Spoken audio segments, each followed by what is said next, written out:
इस मंच पर विराजमान इस देश के यशस्वी प्रधानमंत्री माननीय नरेंद्र मोदी जी,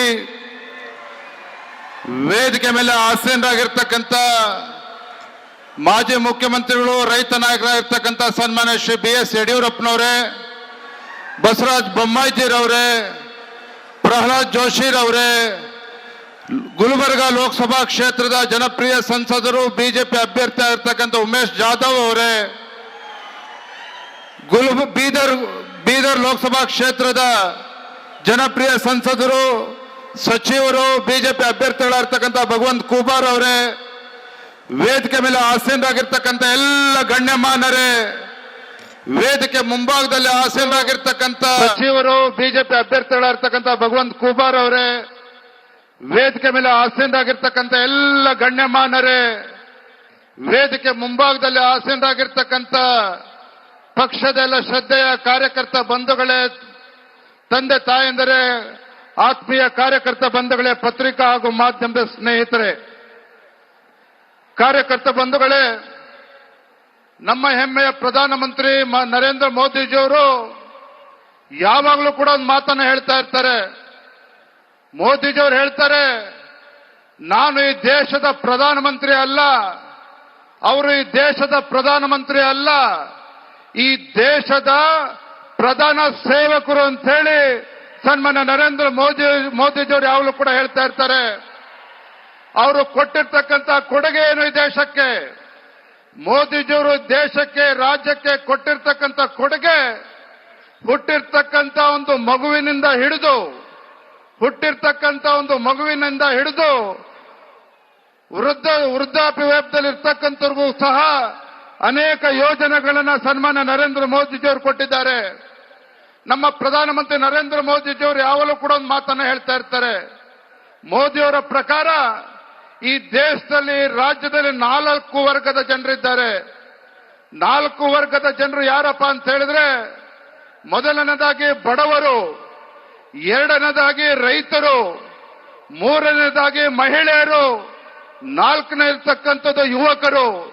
ಈ ದೇಶದ ಆಸ್ತಿ ಬಡವರು, ರೈತರು, ಮಹಿಳೆಯರು ಮತ್ತು ಯುವಕರು. ಇವರಿಗೋಸ್ಕರ ನಾನು ಯೋಜನೆಗಳನ್ನ ಕೊಟ್ಟಿದ್ದೇನೆ, ಮುಡುಪಾಗಿಟ್ಟಿದ್ದೇನೆ ಅನ್ನೋ ಮಾತನ್ನ ಸನ್ಮಾನ್ಯ ನರೇಂದ್ರ ಮೋದಿಜಿಯವರು ಹೇಳ್ತಾ ಇದ್ದಾರೆ.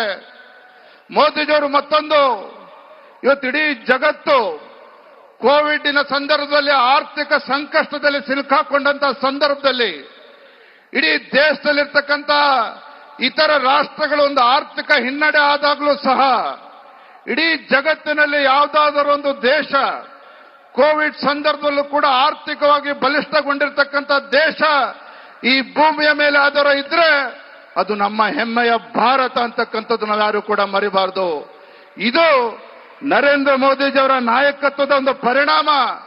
ಹಾಗಾಗೇನೆ ಇವತ್ತು ಭಾರತ ಆರ್ಥಿಕವಾಗಿ 12ನೇ ಸ್ಥಾನದಲ್ಲಿದ್ದಂಥ ಭಾರತ ಇವತ್ತು 5ನೇ ಸ್ಥಾನಕ್ಕೆ ಬಂದಿರತಕ್ಕಂಥದ್ದು ಅನ್ನೋದನ್ನ ಈ ಸಂದರ್ಭದಲ್ಲಿ ಹೇಳೋದಕ್ಕೆ ಇಷ್ಟಪಡ್ತಾನೆ.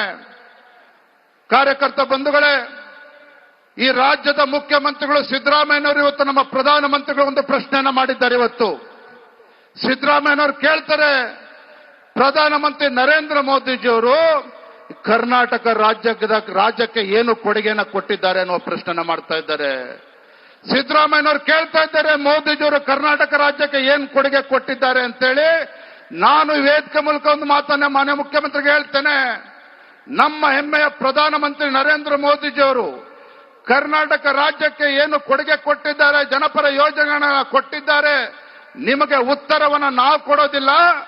ಮುಂದಿನ ಲೋಕಸಭಾ ಚುನಾವಣೆಯಲ್ಲಿ ಕರ್ನಾಟಕ ರಾಜ್ಯದ ಎಲ್ಲ 28 ಕ್ಷೇತ್ರಗಳಲ್ಲಿ ಭಾರತೀಯ ಜನತಾ ಪಾರ್ಟಿ ಜೆಡಿಎಸ್ ಅಭ್ಯರ್ಥಿಗಳನ್ನ ಗೆಲ್ಲಿಸೋದ್ರ ಮುಖೇನ ರಾಜ್ಯದ ಜನರು ಮಾನ್ಯ ಮುಖ್ಯಮಂತ್ರಿಗಳು ಉತ್ತರವನ್ನು ನೀಡ್ತಾರೆ ಅನ್ನೋ ಮಾತನ್ನ ನಾನು ಈ ಸಂದರ್ಭದಲ್ಲಿ ಹೇಳೋದಕ್ಕೆ ಇಷ್ಟಪಡ್ತೇನೆ. ಕಳೆದ 9 ತಿಂಗಳಲ್ಲಿ ರಾಜ್ಯದಲ್ಲಿ ಕಾಂಗ್ರೆಸ್ ಪಕ್ಷ ಅಧಿಕಾರಕ್ಕೆ ಬಂದ ಮೇಲೆ ಇವತ್ತು ರಾಜ್ಯದಲ್ಲಿ ಬರಗಾಲ. ಒಬ್ಬ ಮುಖ್ಯಮಂತ್ರಿ ರಾಜ್ಯದಲ್ಲಿರ್ತಕ್ಕಂಥ ರೈತರು 800ಕ್ಕೂ ಹೆಚ್ಚು ರೈತರು ಆತ್ಮಹತ್ಯೆ ಮಾಡಿಕೊಂಡಿದ್ರು ಸಹ ಇವತ್ತು ರೈತರ ಸಂಕಷ್ಟಕ್ಕೆ ಪರಿಹಾರವನ್ನು ನೀಡೋದಕ್ಕೆ ಸಾಧ್ಯ ಆಗಿಲ್ಲ. SC STಗೆ ಮೀಸಲಿಟ್ಟಿದ್ದಂತ 25,000 ಕೋಟಿ ಹಣವನ್ನ ಬೇರೆ ಕಡೆಗೆ ವರ್ಗಾವಣೆ ಮಾಡಿರ್ತಕ್ಕಂಥದ್ದು ಇದೆ ಕಾಂಗ್ರೆಸ್ ಸರ್ಕಾರ. ಬಾಬಾ ಸಾಹೇಬ್ ಅಂಬೇಡ್ಕರ್ ಅವ್ರ ಬಗ್ಗೆ ಹೇಳ್ತಾರೆ, ಸಂವಿಧಾನ ಬಗ್ಗೆ ಹೇಳ್ತಾರೆ. ನಾನು ಈ ವೇದಿಕೆ ಮೂಲಕ ನಮ್ಮ ಕಾರ್ಯಕರ್ತರಿಗೆ ಹೇಳ್ತೇನೆ, ಇವತ್ತು ಬಾಬಾ ಸಾಹೇಬ್ ಅಂಬೇಡ್ಕರ್ ಅವರನ್ನ ಲೋಕಸಭಾ ಚುನಾವಣೆಯಲ್ಲಿ 2 ಬಾರಿ ಅವರಿಗೆ ಲೋಕಸಭಾ ಚುನಾವಣೆಯಲ್ಲಿ ಬಾಬಾ ಸಾಹೇಬ್ ಅಂಬೇಡ್ಕರ್ ಅವರಿಗೆ ಸೋಲಿಸಿದ್ದು ಇದೇ ಕಾಂಗ್ರೆಸ್ ಪಕ್ಷ ತಾನೆ. ಇದೇ ಕಾಂಗ್ರೆಸ್ ಪಕ್ಷದವರು ಇದೇ ಬಾಬಾ ಸಾಹೇಬ್ ಅಂಬೇಡ್ಕರ್ ಅವರಿಗೆ ಭಾರತ ರತ್ನವನ್ನ ಕೊಡ್ಲಿಲ್ಲ. ಅವರ ಅಂತ್ಯ ಸಂಸ್ಕಾರಕ್ಕೂ ಕೂಡ ಗೌರವನ ಕೊಡ್ಲಿಲ್ಲ.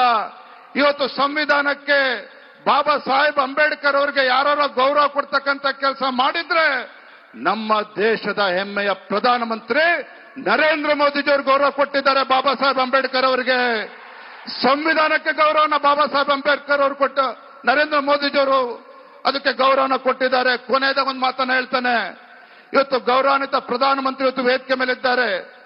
ಕರ್ನಾಟಕಕ್ಕೆ ಅಭಿವೃದ್ಧಿ ನಿಟ್ಟಿನಲ್ಲಿ ಅವರು ಕೈಗೊಂಡಿರ್ತಕ್ಕಂಥ ಎಲ್ಲಾ ನಿರ್ಧಾರಗಳು, ಅವ್ರು ಮಾಡಿರ್ತಕ್ಕಂಥ ರಾಜ್ಯಕ್ಕೆ ಕೊಟ್ಟಿರ್ತಕ್ಕಂಥ ಅವರ ಕೊಡುಗೆಗಳು, ನಾವೆಲ್ಲರೂ ಕೂಡ ಇವತ್ತು ನಮ್ಮ ಪ್ರಧಾನಮಂತ್ರಿ ನರೇಂದ್ರ ಮೋದಿಜಿಯವರಿಗೆ ಆಭಾರಿಯಾಗಿದ್ದೇವೆ. ಪ್ರಧಾನಮಂತ್ರಿಗಳಿಗೆ ಕರ್ನಾಟಕ ಜನರನ್ನು ಎಷ್ಟು ಪ್ರೀತಿ ಮಾಡ್ತಾರೋ ಅಷ್ಟೇ ನಮ್ಮ ಕರ್ನಾಟಕದ ಸಂಸ್ಕೃತಿ ಮತ್ತು ನಮ್ಮ ಕನ್ನಡ ಭಾಷೆ ಬಗ್ಗೆ ನಮ್ಮ ಹೆಮ್ಮೆಯ ಪ್ರಧಾನಮಂತ್ರಿ ನರೇಂದ್ರ ಮೋದಿಜಿಯವರಿಗೆ ಇರ್ತಕ್ಕಂಥದ್ದು. ರಾಜ್ಯದಿಂದ ಯಾವರೇ ನಮ್ಮ ನಾಯಕರು ಪ್ರಧಾನಮಂತ್ರಿ ಹತ್ರ ಹೋದಾಗ ಪ್ರಧಾನಮಂತ್ರಿಗಳು ಯಾವಾಗಲೂ ಸಹ ಕನ್ನಡದ ಹೊಸ ಪದಗಳನ್ನ ಕಲಿತಕ್ಕಂಥ ಪ್ರಯತ್ನ ಮಾಡ್ತಾರೆ. ಗೌರವಾನ್ವಿತ ಪ್ರಧಾನಮಂತ್ರಿಗಳು ರಾಜ್ಯಕ್ಕೆ ಬಂದಾಗಲೆಲ್ಲೂ ಸಹ ಎಲ್ಲಾ ವೇದಿಕೆಗಳಲ್ಲಿ ಕನ್ನಡದ ಮೂಲಕ ಕನ್ನಡ ಭಾಷೆಯನ್ನ ಮಾತನಾಡೋದಕ್ಕೂ ಕೂಡ ಪ್ರಯತ್ನ ಮಾಡ್ತಾರೆ. ಅಷ್ಟೇ ಅಲ್ಲ, ಇವತ್ತು ನಮ್ಮ ಪ್ರಧಾನಮಂತ್ರಿಗಳು ಇವತ್ತು ಕನ್ನಡದ ಭಾಷೆ ಬಗ್ಗೆ ಎಷ್ಟು ಅಭಿಮಾನ ಇದೆ ಅಂತ ಹೇಳಿದ್ರೆ ಇದಕ್ಕಾಗಿ ಇವತ್ತು ಆನ್ಲೈನ್ನಲ್ಲಿ ಸಾಮಾಜಿಕ ಜಾಲತಾಣದಲ್ಲಿ ನರೇಂದ್ರ ಮೋದಿಜಿಯವರು ನಮೋ ಇನ್ ಕನ್ನಡ ಹೆಸರಿನಲ್ಲಿ ಅಪ್ಲಿಕೇಶನ್ ಖಾತೆಯನ್ನು ಕೂಡ ತೆರೆದು ಆರ್ಟಿಫಿಷಿಯಲ್ ಇಂಟೆಲಿಜೆನ್ಸ್ ಅನ್ನು ಉಪಯೋಗಿಸ್ಕೊಳ್ಳೋದ್ರ ಜೊತೆಗೆ ಇವತ್ತು ಕನ್ನಡಕ್ಕೆ ಒಂದು ಶಕ್ತಿ ತುಂಬತಕ್ಕಂಥ ಕೆಲಸವನ್ನ ಮಾಡ್ತಾ ಇದ್ದಾರೆ. ನಾನು ಈ ವೇದಿಕೆ ಮೂಲಕ ಒಂದು ಮಾತನ್ನು ಹೇಳ್ತೇನೆ, ನಮ್ಮ ಕಾರ್ಯಕರ್ತರು ಏನಿಲ್ಲಿದ್ದೀರಿ, ನಮ್ಮ ಸುತ್ತಮುತ್ತ ಕಾರ್ಯಕರ್ತರು ಕೂಡ ತಿಳಿಸಬೇಕು. ನಾವು ಇವತ್ತಿನಿಂದ ನಮ್ಮ ಮೋದಿಜಿಯವರ ಭಾಷಣವನ್ನ ಕನ್ನಡದಲ್ಲೇ ಕೇಳೋದಕ್ಕೆ ಸಾಧ್ಯ ಇದೆ. ಆನ್ಲೈನ್ ಮೂಲಕ ನಾವು ಕೂಡ ಮೋದಿ ಆನ್ಲೈನ್ ಅಲ್ಲಿ ಸಂಪರ್ಕ ಮಾಡಿ, ನಮೋ ಇಂಡಿಯಾ ಏನು ಅಪ್ಲಿಕೇಶನ್ ಅಲ್ಲಿ ಸಂಪರ್ಕ ಮಾಡಿ ನಮ್ಮ ಅಭಿಪ್ರಾಯವನ್ನ ಕನ್ನಡದಲ್ಲಿ ನೇರವಾಗಿ ನರೇಂದ್ರ ಮೋದಿಜಿ ಪ್ರಧಾನಮಂತ್ರಿಗೆ ಮುಟ್ಟಿಸ್ತಕ್ಕಂಥ ಕೆಲಸ ಮಾಡಬಹುದು ಅನ್ನೋ ಮಾತನ್ನ ತಿಳಿಸ್ತಾ ಇವತ್ತು ತಮ್ಮೆಲ್ಲರೂ ಕೂಡ ಸಂದರ್ಭ ಒಂದೇ ಮಾತನ್ನ ಹೇಳ್ತೇನೆ, ಕಲ್ಯಾಣ ಕರ್ನಾಟಕದ ಅಭ್ಯರ್ಥಿಗಳಾಗಿರ್ತಕ್ಕಂಥ ನಮ್ಮ ಭಗವಂತ್ ಖೂಬಾ ಅವರು ಇರ್ಬೋದು, ಬೀದರ್ ಗುಲ್ಬರ್ಗಾದ ನಮ್ಮ ಜಾಧವ್ ಅವರು ಇರ್ಬೋದು, ದೊಡ್ಡ ಅಂತರದಲ್ಲಿ ಗೆಲ್ಸೋದ್ರ ಮೂಲಕ ತಾವೆಲ್ಲರೂ ಕೂಡ ಆಶೀರ್ವಾದ ಮಾಡಬೇಕು ಅಂತ ಹೇಳ್ತಾ ನನ್ನ ಮಾತುಗಳಿಗೆ ವಂದಿಸಿ ನನ್ನ ಮಾತನ್ನು ಮುಗಿಸ್ತೇನೆ. ಬಲೋ ಭಾರತ್ ಮಾತಾ ಕಿ.